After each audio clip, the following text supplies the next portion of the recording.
जमशेदपुर परिसदन में मानगो नगर निगम के उप नगर आयुक्त और अन्य पदाधिकारियों के साथ विधायक सरयू राय ने की बैठक। डिमना लेक के पास बदमाशों ने पूर्व पत्रकार सह कारोबारी को मारी गोली, पुलिस मामले की जांच में जुटी। आज जमशेदपुर परिसदन में मानगो नगर निगम के उप नगर आयुक्त और अन्य पदाधिकारी के साथ विभिन्न समस्याओं को लेकर जमशेदपुर पश्चिम के विधायक सरयू राय ने एक बैठक की। बैठक में मुख्य मुद्दा मरीन ड्राइव स्थित डंपिंग यार्ड की थी। श्री सरयू राय ने मीडिया को बताया कि डंपिंग यार्ड में आग लगने के कारण स्थानीय लोगों को काफी परेशानियों का सामना करना पड़ रहा है। उन्होंने बताया कि डंपिंग यार्ड में बराबर आग लग जाती है, उसके धुएं से लोगों को सांस लेने में भी दिक्कत होती है। नगर निगम के अधिकारियों से हमने कहा है कि साफ सफाई, नाली आदि की सफाई आप करते हैं, लेकिन डंपिंग यार्ड में जो कचरा है उसका कचरा प्रबंधन अभी तक ना जिला प्रशासन, नगर निगम और ना ही टाटा स्टील कुछ कर रही है। मानगो के सुप्रीम कोर्ट के वकील ने इसके लिए एक याचिका भी लगाई थी, जिसका आदेश पिछले साल दिसंबर माह में आ गया है।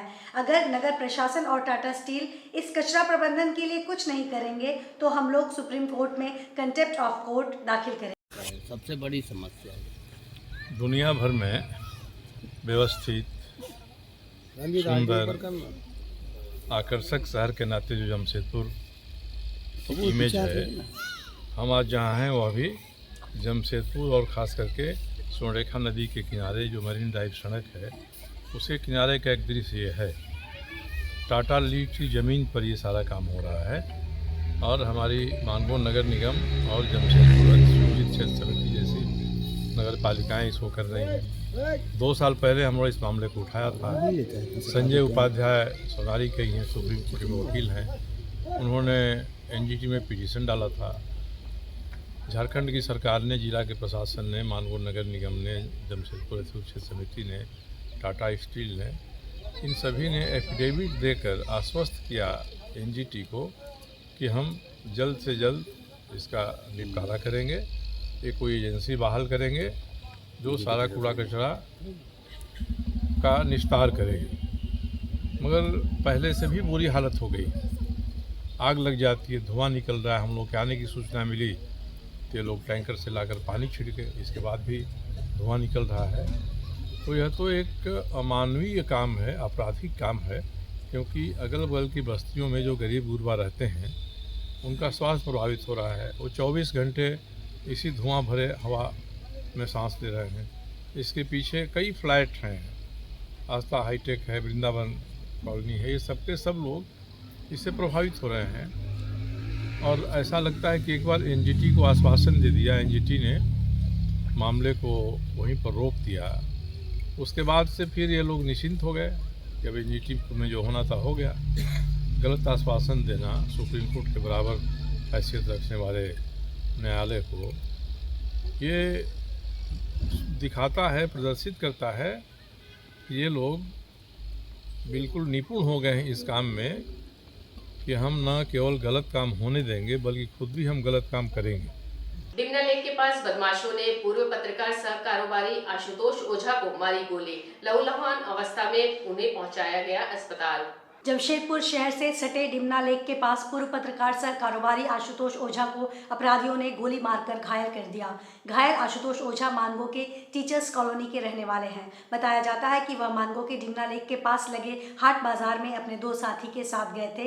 इसी बीच 2 अपराधी बाइक पर सवार होकर आए और उन पर पीछे से फायरिंग कर दी। गोली आशुतोष के पीठ पर लगी है। घटना के बाद अपराधी मौके से भाग निकले। उसके बाद साथियों ने किसी तरह उनको एक गाड़ी में बिठाया और लहूलुहान हालत में एमजीएम अस्पताल लाया, जहां से आशुतोष को बेहतर इलाज के लिए टीएमएच रेफर कर दिया गया है। इधर घटना के बाद पुलिस मामले की जांच में जुट गई है। अपराधियों की पहचान की कोशिश जारी है। तो सब्जी लेके आज शुक्रवार है, हाट लगता है मंगलवार और शुक्रवार को। जैसे वहाँ से कतरा फैक्ट्री पार किए हैं, पीछे से बाइक में 2 लड़का अचानक शर्ट के पीछे से कौन इसमें साइन करके इनको ले जाए, अचानक क्या समझ में नहीं आया, गोली से आवाज लगा, गोली से आवाज लगा तो हम अपने दोस्त के साथ आ रहे थे। अचानक उसको हम बोला क्या हुआ, हम बोले भाई हमको लग रहा गोली चला। उसके बाद दूसरा तो ठीक है लगता है, ऐसे पीछे हाथ किए तो सर गंजी पहने हुए थे, पीछे से छेदा जैसा लगा, उतारने का हिम्मत था नहीं, तो दोस्त को जल्दी चलो एमजीएम, हमको गोली लग गया। तो फिर वो डिमना लेक वाला रास्ता से वो लड़का लोग उधर से भागा, मेरा जो दोस्त था बोला डिमल के रास्ता से नहीं जाएंगे, उधर से अंदर काली मंदिर के रास्ता से पार्टी जाते हुए फिर हम मुरली ग्रुप इंस्टीट्यूशन को झारखंड राज्य ओपन यूनिवर्सिटी के द्वारा मान्यता प्राप्त हो जाने से उनके द्वारा चलाए जा रहे शिक्षा के क्षेत्र में मुहिम में और तेजी आने जा रही है। मान्यता प्राप्त हो जाने से जमशेदपुर के बागुन हाथों स्थित संस्थान में जमशेदपुर पूर्वी विधानसभा के विधायक पूर्णिमा दास साहू ने फीता काटकर और दीप जलाकर उद्घाटन किया। इस मौके पर ओपन यूनिवर्सिटी के कुलपति डॉक्टर त्रिवेणी नाथ साहू, समन्वयक डॉक्टर प्रेम कुमार और केसरी विकास मौर्य एवं मुरली इंस्टीट्यूशन के डायरेक्टर डॉक्टर नूतन रानी के अलावा काफी संख्या में छात्र और स्थानीय निवासी मौजूद थे। इस मौके पर मुरली ग्रुप के डायरेक्टर डॉक्टर नूतन रानी ने संस्थान के उद्देश्य के बारे में बताया कि वर्तमान में शिक्षा और रोजगार काफी महत्वपूर्ण है, लेकिन आर्थिक कमजोरी, व्यस्तता और अपने कार्य में व्यस्त हो जाने जैसी वजह से युवा आगे की पढ़ाई नहीं कर पाते हैं। उन्हें इस संस्थान के माध्यम से आगे की पढ़ाई और रोजगार प्राप्त हो, इसे लेकर कार्य किया जा रहा है। वहीं कुलपति डॉक्टर त्रिवेणी नाथ साहू ने बताया कि झारखंड में अब तक 150 से ज्यादा सेंटर खोला जा चुका है। झारखंड में भी शिक्षा स्तर को और बेहतर बनाने के उद्देश्य से ही यह संस्थान कार्य कर रही है। उन्होंने यह भी कहा कि मुरली पैरामेडिकल एंड रिसर्च कॉलेज के माध्यम से शिक्षा से वंचित उन युवाओं को अन्य मेडिकल कॉलेज के मुकाबले काफी कम शुल्क में निपुण किया जाएगा। तहे दिल से आभार व्यक्त करती हूँ कि आपके द्वारा ही चुनी गई एक प्रत्याशी हूँ जिन्हें आपने मौका दिया है और आपके बदौलत मैं यहाँ पर खड़ी हुई हूँ। और बस इस मंच के जरिए से आप सबों को आभार प्रकट करना चाहती हूँ कि आपने मुझे मौका दिया कि मैं भी अपने इस क्षेत्र को आगे बढ़ाऊं, अपना योगदान दे सकूं। जैसा कि सर ने कहा, हमारे वाइस चांसलर सर ने कहा कि ज्यादातर देखा जाता है कि हमारी माताएं बहनें, हमारे बंधुगण जो है वो जॉब में इतने डूब जाते हैं, क्योंकि जॉब बहुत जरूरी, रोजगार बेहद जरूरी है। पर रोजगार के साथ साथ हमें शिक्षा भी प्राप्त करना जरूरी है। पर रोजगार में हम इतने अपना समय दे देते हैं कि हम शिक्षा की ओर अपना ध्यान केंद्रित नहीं कर पाते, क्योंकि शिक्षा भी बेहद जरूरी है। रोजगार तो आप कर रहे हैं अपने जीवन अभियापन के लिए, पर शिक्षा आपके विकास के लिए बेहद जरूरी है। नाम हुआ प्रेम सागर केसरी, समन्वयक झारखंड राज्य खुला विश्वविद्यालय।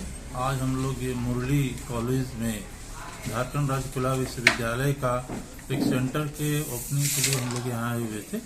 जैसा कि वाइस चांसलर महोदय ने कहा है कि ये खुला विश्वविद्यालय झारखंड की एक परिकल्पना थी कि झारखंड में साक्षरता का दर बढ़ाई जाए। हर राज्य में अपना एक खुला विश्वविद्यालय है, झारखंड में नहीं था।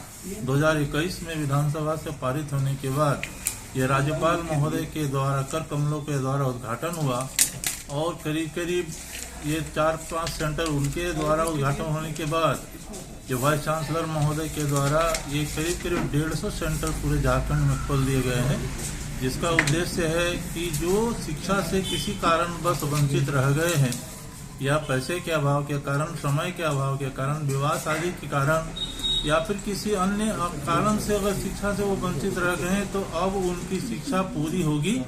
और ये जो झारखंड में जो हमारा जो शिक्षा का स्तर बहुत ही नीचे है, उसको ऊंच करने के लिए ये हमारा मील का पत्थर हमारा जो है ओपन यूनिवर्सिटी साबित होगा।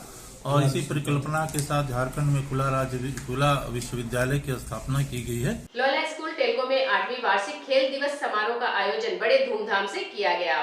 मुख्य अतिथि श्री कृष्णा कुमार, जिनको स्वच्छ भारत मिशन में योगदान के लिए राष्ट्रीय पुरस्कार मिला है, इन्होंने कार्यक्रम की शुरुआत की। विशिष्ट अतिथि श्री ज्ञानेंद्रन करण, लोयला स्कूल के पूर्व छात्र और टाटा स्टील के प्रमुख कानूनी सलाहकार भी उपस्थित रहे। इन्होंने खेल को जीवन का एक अभिन्न हिस्सा मानते हुए जीवन में आगे बढ़ने की प्रेरणा दी।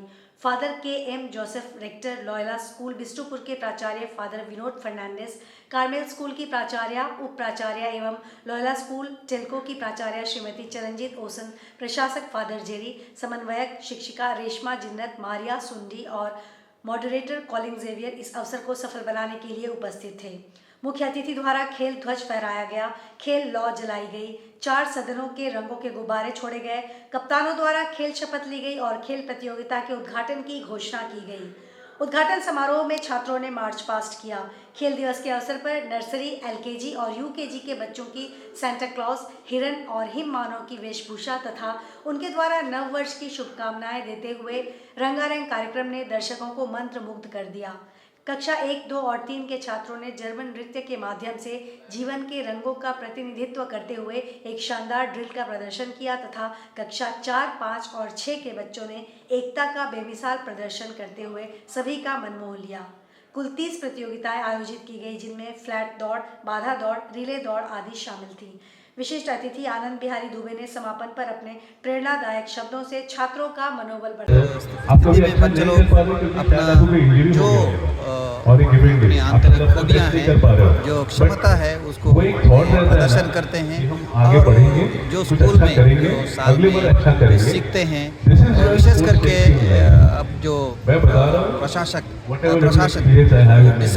डिसिप्लिन वो बहुत ही महत्व रखता है और हमारे बच्चे काफ़ी डिसिप्लिन में उन्होंने अपना प्रदर्शन किया है और इस खेलकूद के अवसर पर उनके बच्चों को कई कार्यक्रम को हमने यहाँ पर रखा है और विशेष करके जो खेलकूद का जो अवसर है, इसमें काफ़ी करीब 150 से ज़्यादा बच्चे लोग अपना प्रथम, द्वितीय और तीसरा स्थान को प्राप्त करते हुए उनको मेडल, ट्रॉफी दिया जाता है और एक हौसला बढ़ जाता है आगे बढ़ने के लिए, ताकि वे बच्चे अपने आप को एक डिसिप्लिन का लाइफ स्कूल में बनाएं। बताएगा ना। ये वाला 8th एनुअल स्पोर्ट्स डे है लोयला स्कूल टेलको के लिए। ये बहुत इम्पोर्टेंट इवेंट है हमारे इस कैलेंडर में एंड हमारे 1530 बच्चे 1530 बच्चे यहाँ पार्टिसिपेट कर रहे हैं एंड आज 8:30 से स्टार्ट है और हमारे चीफ गेस्ट हैं mister Krishna Kumar and mister Gyanendra Kumar. He is the guest of honor and we had the principal of Loyola School Bistofo, the vice principals and many alumni who were there here to witness.